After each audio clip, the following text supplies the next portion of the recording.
So if anyone's like me, they're kind of low-key stressed about how expensive December has already been and is going to be. And I don't make a whole lot of money at my current job. So I've been trying out weird ways on the internet to see how I can supplement that income.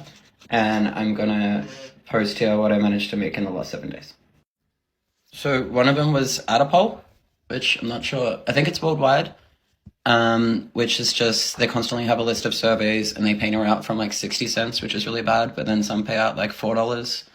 And I just kind of sit there when I've been watching movies or my friend's been driving or I've just been doing whatever and just filling out as many of those and ended up making about $100 last week. So that's cool. The other was my Etsy, which I have actually been working on for about a month and a half now, but it's only just started to kind of make some sales this week. And that's a mixture of digital products and print on demand using Printify. But that was a pretty good week for me in full transparency. But I sold two things that I just had laying around the house, an old shirt and a book that I didn't want, and that was $40.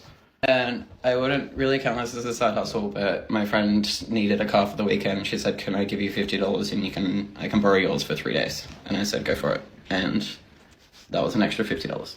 Some surveys on a website called Octopus Group, and that was about $25. Which I think when I calculated everything, which I probably did a really bad job of, it was like 450, which is kind of like half of what I make a week on my salary. So I'm gonna keep trying to see if I can keep stuff like that up and try not to be such a broke ass bitch.